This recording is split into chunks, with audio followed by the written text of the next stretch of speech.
Welcome back to the Fire Break. I'm Steve Wolf. The Fire Break is sponsored by Team Wildfire, developing new technologies to try to make fires less destructive.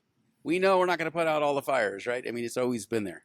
Anyway, how it impacts us is huge, and we actually have some impact on how fire interacts with ourselves, with our homes, etc. And my guest today, Valkyrie Holmes, is the founder and CEO of Faura, and Faura is dedicated to making the information that we need to make our homes safer more accessible. Welcome to the Fire Break. How are you today? I'm doing great. Thank you so much for having me. It's a pleasure to be talking again. So tell me, thank you. Tell me about Faura. How did you start it? Why did you start it? And what does it do? Yeah, absolutely.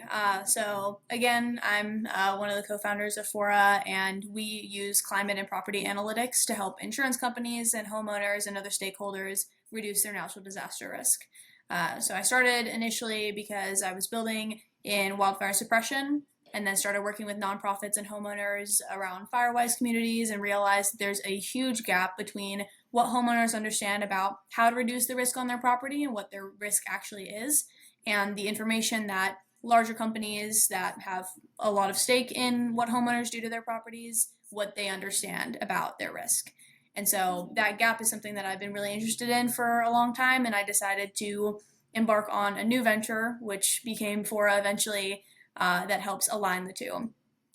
So, A lot of my kind of philosophy around this kind of thing is, there's a bunch of stakeholders that need to align for us to create a more unified uh, property market. And about a third of the US housing market right now is in some high risk area for some natural disaster. So that's not just wildfire, that's wind, flood, everything. So the more people we align, the more information we get to people to make better decisions, the better outcomes for everyone. sure. And are you providing information on these other risks besides fire? Yeah, now we are. We're Really? primarily Great. wildfire, but now we have some wind tools, and then we also are going to release a flood tool in the next couple months. Wow. So slowly rolling them out, but wildfire will always be my bread and butter, as you Your say. passion, huh? Yeah. And why is that? Why wildfire over flood or hurricane or drought or locusts or turning the rivers into blood or any of the other things? Why fire?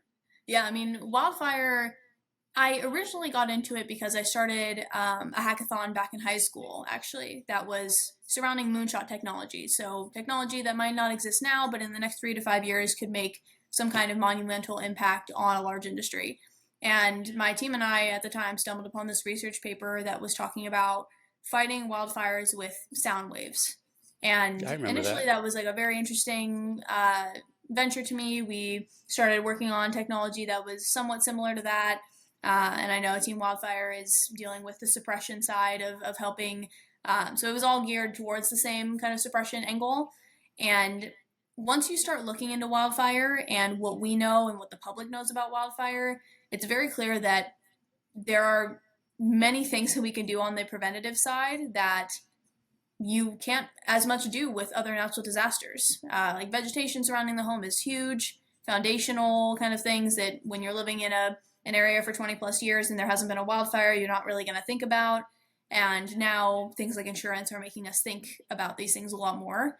And I think it's also just the history with wildfire is super fascinating. It's just this idea that one fire in 1910 really blew everything out of the water, and Yeah. all of a sudden every influence in the government was like, okay, we have to develop this forest management system, we have to put every no wildfires by 10 a.m., that policy, and how it kind of screwed us in the end, where now our forests are overgrown and have so much fuel. And I don't know how much we would have been able to predict the climate implications of that, where everything got so dry so fast and ignited, but definitely the vegetation management aspect of it is just a very interesting piece that I don't think a lot of people get when they first hear about wildfires and how bad they're getting. They just kind of assume it's climate change and that's it. Um, but yeah, it's just Well, fascinating all around. don't you think though that having conversations with people, whether it's in person or via podcast, that's kind of like using sound waves to fight wildfires, isn't it? Hey, I've never thought about it like that, but actually, I'm gonna start using that one. I'm stealing that, Okay. Steve. Don't copyright Yeah. it. Right. We're doing that every day. Yeah, Right. Is, exactly. talking, because Hmm. communication really, right? Communication is hopefully what leads to awareness, knowledge, and then please action. Yeah, Right. absolutely. There's so many cases where people have the knowledge to make a better choice, but they don't do it. Hmm. So when you're packaging, I guess, and a lot of the information that you're packaging, like, it's known information, right? You Yeah, haven't gone out and burnt down people's houses to do yeah, organic research, right? You're taking research that came out of a format that was maybe palatable to scientists, and then put that into something that's palatable. So could you walk me through the process of, what is Fora to the end user, and who is the end user? Like, is it me, Joe homeowner? I mean, Steve homeowner? yeah. So at the end of the day, it all comes down to how we incentivize risk reduction. So I touched on Okay. a little bit earlier about how aligning stakeholders is the best way to create change for the end homeowner. And homeowners, as of right now, they bear the brunt of responsibility and risk in their home if they're in a high risk area, and they also bear the brunt of cost. So when we talk about tangible value within the homeowner, tying it to an overarching stakeholder like an insurance company helps provide that, essentially alleviate that barrier to doing this work if it ties to something that they can physically see as being a change. So I like to kind of compare it to solar panels, where 25% of people are going to buy solar panels because they're environmentally beneficial and they care about climate change. But the overwhelming 65+% of people are buying solar panels because they can see the tangible value in a direct translation in their energy bill. And the So financial if value. Yeah, exactly. So money is a lot of the time at the root of these kind of barriers. Like money is the barrier to entry for the majority of issues. And if we're tying that financial barrier to something that would be alleviated by risk reduction that doesn't add on to the already stress of being a homeowner living in a high risk wildfire zone, like tying it to an insurance premium, for example, it alleviates a lot of the tension and a lot of that kind of wiggle room that people would try to get around and eventually, potentially get decision paralysis, potentially put it off until it's too late, things like that. So with Fora, we tie directly to the insurance policy itself or the brokerage or agency. So when you're applying for a policy, typically you would get approved and then you would go through this binding process and then you would sign, and that's your policy. And for a lot of people, they're kind of shut off either because they're in that gray zone and insurance companies don't have the best data to be able to tell which homes they can insure based on their risk, or because they're completely outside of the zone that the insurance company cares about. So, what we do is if they're in that gray zone or if they're in an area that an insurance company might want to insure, we send the homeowner a link. It's usually a web app link through their text message or email, and the homeowner walks around their property for 5 minutes and takes pictures and videos of risk factors of their home that help us calculate a resilience score for the property. So it's taking it from a zoning perspective all the way down to an individual perspective from the property. And then by natural disaster, we can calculate not only what would happen if a wildfire were to come through the property, but how likely that house is to survive that property, to survive that natural disaster, excuse me. Yeah. So a lot of it is majority around how do we balance this risk portfolio in a way that makes us avoid total losses is the biggest Okay. thing. Yeah. So when I bought, renewed my car insurance the other day, on the people on the other phone, have you taken a driver safety class? Did you get a certificate? Yes. Oh, great. You get a 10% reduction Yeah. on your policy. That's really not the case yet. Have you done wildfire mitigation around your home? Yes. Could you send us some pictures or certificate from a landscaper who is qualified in this? Why doesn't that exist? Why aren't we seeing people getting a reward in the form of a premium reduction for reducing the risks to the Mm-hmm. insurance company, right? They're Yeah. the ones really that bear the risk. So wouldn't you think it's to their advantage to have homeowners do the things that make their homes more resilient? Yeah. I mean, no, absolutely. And I think And why it's don't they do also it? tying back. Sorry, say it again. I say, why aren't they doing it? Yeah, yeah. I mean, it also ties back to a little bit of how insurance has been in previous decades, where now we're seeing it more so with property, but it's still in its infancy where we need hyper personalized properties that can be variable depending on these risk factors. So properties aren't changing very much year over year. It's very hard for us to incentivize something that in the past few decades we haven't really seen climate change take as big of a role in the insurance market because for personal property lines at least it hasn't really been too much of an issue. And because they're not changing very much year over year, there's no real need to innovate on top of it. But now we're seeing much more variable properties, much more variable policies that are tied to them because of that climate risk. And the variable, the input that's going in, is now no longer just blank climate models. It's climate models and how much risk mitigation you've done on your property. We've seen the same thing happen with life insurance and auto insurance, where with life insurance, if you eat healthy, you exercise, you know, you don't smoke or drink, you get a lower premium on your policy for just being a healthier human, right? The Right. same thing with auto. I know Root Insurance, they kind of pioneered a lot in the space where they essentially embedded a variable policy that is priced based on how safe you drive. So you put a little thing in your car, or you get an app, and if you're stopping at all the stoplights and you're going the speed limit, you're getting a lower premium, right?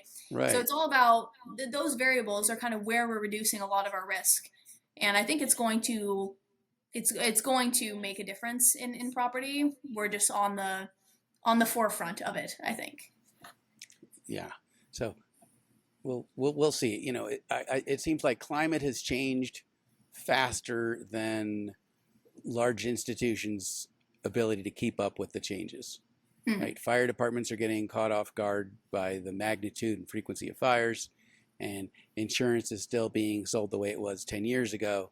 And if they perceive some risk somewhere, uh, like, oh, there's a lot of fires in California, we're just going to pull out of California. We're just going to pull out of Florida, like without Hmm. making any distinction between places that are in fire prone areas and places that aren't, homeowners that have done proper mitigation and those that haven't. And so they're probably leaving a lot of premiums on the table Yeah, of properties and areas that really weren't a risk that they could be making money off of. And so exactly. Yeah. maybe that's one way to bring them into the century. Yeah, I mean it's unlocking books of business that they would have otherwise not had. And there's this big problem in insurance of either overinsuring or underinsuring, where if you're overinsuring and you take on too many policies in a high risk area, your claims processing is going to be it's going to go through the roof, and your portfolio is going to be very much in the negative, very much in the red. But there's Right. also a problem of underinsuring because if you're not making enough on your premiums, there's not enough commission for the brokerage or agency, but then there's also not enough to cover just initial costs for risk. That's also an issue. So it's kind of just about unlocking the right properties and being able to get to a yes quicker as well as getting to a no quicker, because all of that time compounds and takes up a lot more money on all of the transaction fronts. So do you want, in case people haven't heard it a million times, and some people haven't, like, could you walk me through some of the risk mitigation steps? I know. Okay, I'll start you out. Get the crap out of my gutters that Yeah. embers might set on fire, right? Yeah, Yeah, okay. absolutely. What else? Yeah, I mean, so for us, we separate them into a couple different factors of the home. So usually we start with the roof. In the majority of insurance cases, the roof is one of the biggest risk factors. From a wind perspective, from a wildfire perspective, just everything, the roof is pretty much as important as the foundation, if not more important. So yeah, it's cleaning debris out of your gutters, cleaning debris off of your roof. A lot of the time, it has to do with vegetation overhanging the roof. So a tree, you have limbs over your house. If that catches on fire, there's going to be embers landing on your roof closer to where your house would catch on fire. Something that I always love to mention is the fact that you should be putting grates on your chimneys and ventilation. And it blew my mind the first time someone was telling me that, hey, if an ember gets in there, it can literally burn your house from the inside out. And Yeah. I was just like, that's such a, I'm not a homeowner yet, but uh, my parents would not have known. I have a Right. feeling that a lot of people would not have known that that was even a possibility. It's not something you think about, really. Sure. Where did you grow So, up? well, I grew up in Las Vegas, lots of family in California, um, and we've always kind of just been aware of wildfires. There were a couple wildfires that happened up in the wooded area of Vegas, which, Vegas is a desert, so there's not much up Yeah, there. right. But yeah, I've seen the aftermath, and it's an interesting place. So Yeah, and we learned from the Marshall Fire. yeah, You don't have to be in the desert or at the edge of the forest yeah, to have a whole town wiped out by wildfire, right? yeah, exactly. Yeah. All right, so clean my gutters, clean my roof, get Mhm. the flammable crap away from the base of my house. Yeah. Any other big ones that stand out?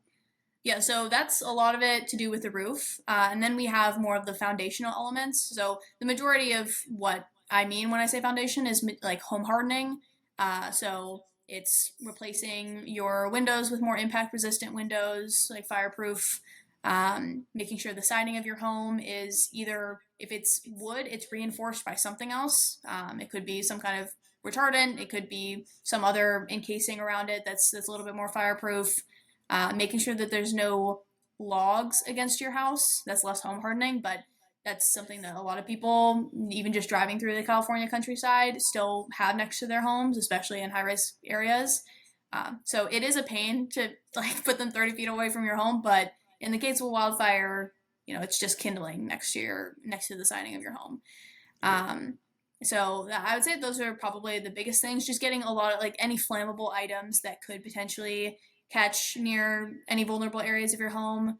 That's the biggest. And then for any surrounding vegetation, it's basically just making sure that your grasses are cut, that you don't have flammable plants like Italian cypress, things that have saps and gums and stuff in them that are basically like fire bombs on your property if they catch on Right.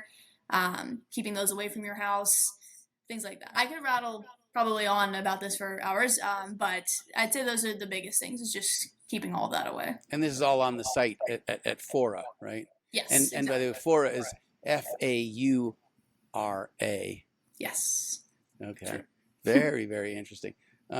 So get the flammable stuff away from the house. Yeah. And clear. Now, you know how we have like unintended consequences of things sometimes, Hmm. right? So I could imagine that we give everybody this advice, and then the following year, 58 people die in wildfires, and 1,200 people die falling off the roof trying to clear the area to make it Yeah. safe for wildfires, right? Yeah. Right. So don't go up on your roof by yourself unless you're qualified or tied in. Get a landscaping company or roofing company to come do that work for you on the regular. Yeah. Because Please. Not right, everything has to be DIY. yeah, that's right. Yeah. That's right. So you recently moved from the desert from the actual desert to the concrete desert, Yeah. and you're living in Lower Manhattan now. Is that right? Yeah, yeah. We're here for an accelerator. It's called Metaprop, and it's essentially just to help build the business in an area that is somewhat of an insurance hub for the U.S. Lots of insurance companies here, lots of stakeholders in real estate property here that have an intrinsic uh, some value to gain from learning about how to reduce the risk on your property. So definitely an interesting move, but it's a good move. So what's it like to be around people who have such a financial interest in wildfire that have never seen a wildfire? Yeah, yeah, Right? Because Manhattan is not the most fire-prone area. hmm However, as of last summer, New Yorkers finally realized that wildfire was real when they were breathing the smoke from Canada. yeah, Right? exactly. And right. So I think that made that real to a lot of people when they realized that just because you're not on fire doesn't mean you're not experiencing the consequences of wildfire. Yeah, I mean, at that point, when all of that was happening, I was down in Virginia visiting some family, and it made its way down to Virginia, and I believe the AQI was something like 167, something where you could Wow. walk outside and you saw that the air was a little bit cloudy.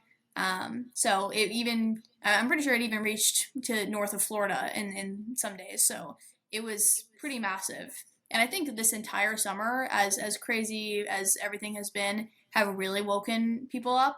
not just Yeah. in these big cities, but you're now natural disasters in the news aren't just a once in the lifetime, Hurricane Katrina type disaster. It's, Right. oh, every summer there are hundreds of people dying because this wildfire came through. Especially, Hawaii was on the news every day for a couple months because it was just such a devastating, just unprecedented disaster.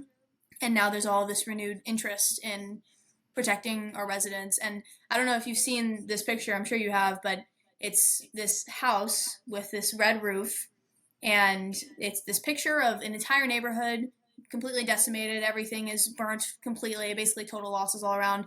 And there's this house, this plot of land that is completely untouched. Yep. Like, I've it is seen that. like you could have just drawn it in. It looks like a cartoon. Yes. And I think that has also woken some people up to how prevention measures can make a huge difference. Because that house was not retrofitted for a wildfire, it was retrofitted for termites. It was completely concrete. It was not, they weren't thinking about wildfire, but So it's nonetheless, termites that cause fires, huh? yeah, exactly. Little blow torches. Right. Yeah. So, it's those measures we can definitely see, even in a large neighborhood where a fire is coming through and blowing through the entire neighborhood, that they work, and that there needs to be more surrounding and quantifying how that ties into how we make those decisions. So Tell me about your accelerator program. What are you learning there, and is it helpful so far? yeah, I mean, everyone in the accelerator is awesome. They are true operators and truly good people. I think in the venture space, in the, I guess, like prop tech space, I'm not as familiar in prop tech as I am in insure tech and wildfire, but it's a very big industry, and it's a very interconnected industry. And so a lot of what we're doing is making connections, learning how to pitch a little bit more to specific stakeholders. Uh, a lot of it is surrounding how we're building a business. They made a big emphasis to say these 22 weeks are going to be you grinding to hit these KPIs and provide people with the most value you can. And that's exactly what we're setting out to do. And the infrastructure they've put in place is super, super valuable so far. We just had our kickoff last week, so really loving it. And you can tell that they really enjoy what they do, and they really enjoy helping companies in the space. So it's been good. Yeah, I did an accelerator last year. I went through TechStars, Mm-hmm. and it was phenomenal. It's exactly what you described Yeah. of an infrastructure and connectory focuses. The reason I asked you that, because you wouldn't think, like, what does a show about wildfire have to do with business incubators and accelerators? Mm-hmm. But it really does, because most of the solutions that are going to mitigate the wildfire problem of the future are business ideas that founders are having today. Yeah. And if those founders are not successful in being able to get funding, get to the market, get publicity, get customers, right, then those ideas just die with them. And then the market, never gets the benefit of, of that spark of an idea that you had. So I would venture to say that, any accelerator program that's helping founders who are working on climate mitigation issues, is really having a big impact on climate. Yeah, I mean, absolutely. And we just went through raising our pre-seed round, and insurtech is already a relatively niche space in the venture world. Right. But when you combine that with an intersection in climate, and it's kind of like a little bit scary going into that, pitching something like that, just because a lot of it is so new, and the things that we're tracking are things that we might not see crazy results in the next couple of years. And venture moves very fast. And so I think if you tried to pitch something that was fire tech related even 10 years ago, you would have a lot of trouble.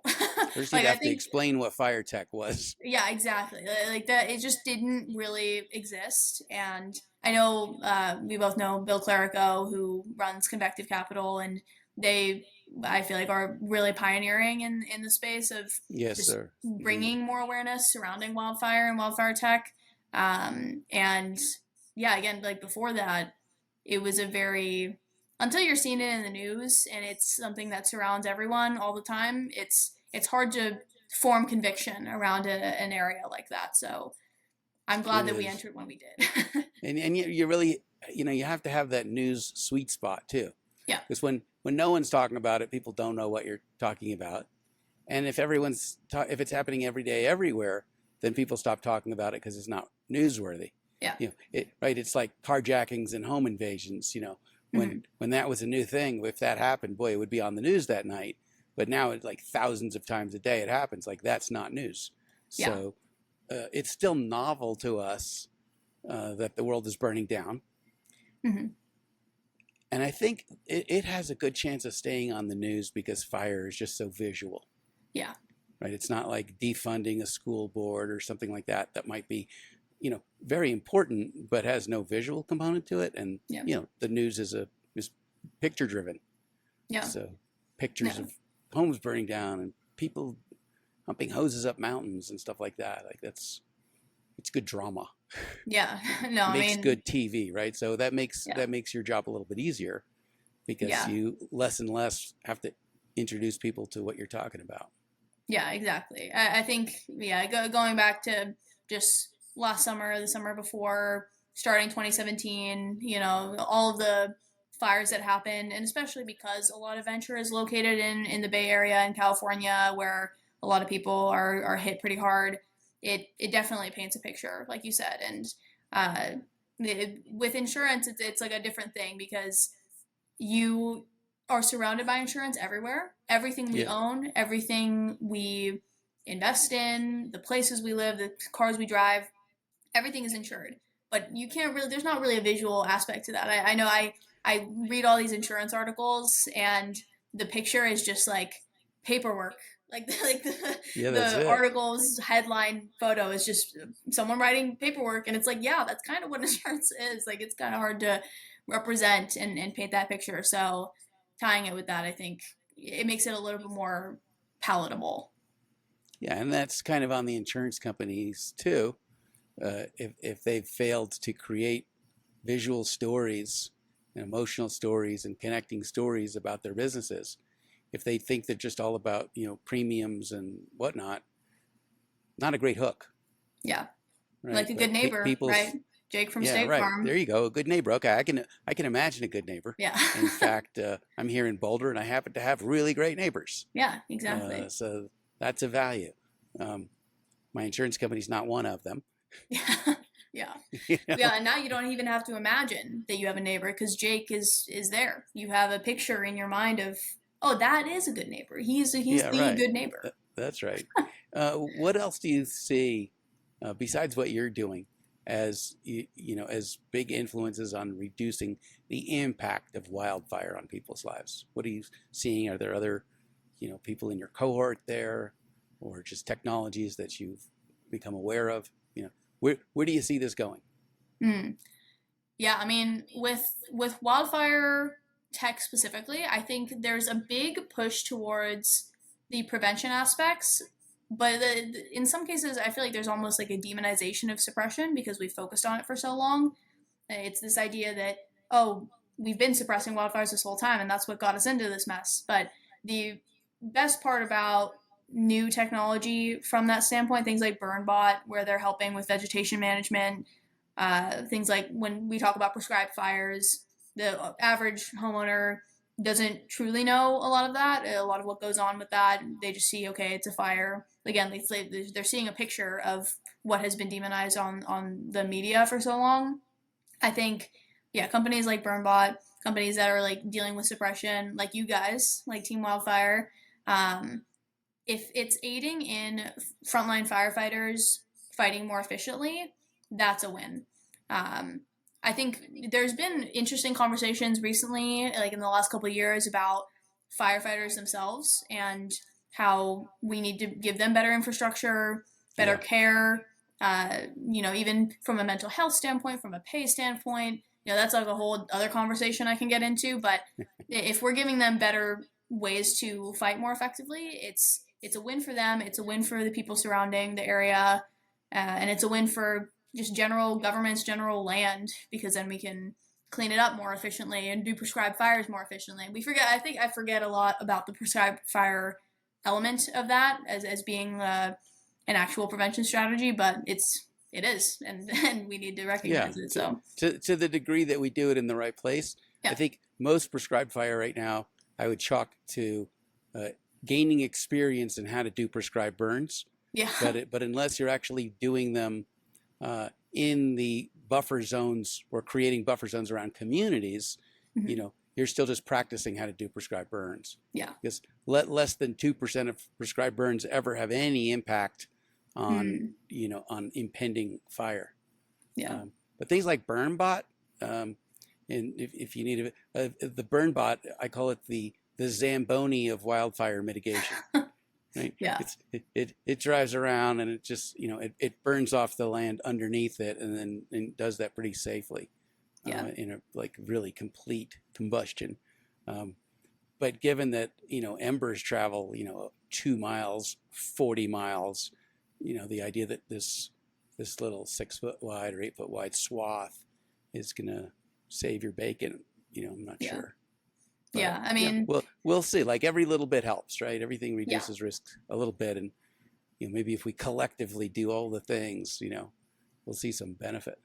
Yeah, exactly. It's all about there's a ton of different triangles in the piece where if you're just limbing up your trees and not doing anything else, that's not really going to reduce your risk by that much, right? But if we're doing that and we're doing suppression activities and we're creating fuel breaks near communities and we're doing X, Y, and Z, that compounding effect is what's going to make the most difference. So I don't think one is more important than the other. I think it's just all about how do we put them together.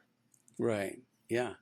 Well, Valkyrie, I've been following your trajectory since pre-launch, and just want to tell you, I'm really proud of you and the work you're doing, and I know what it takes to persist in that.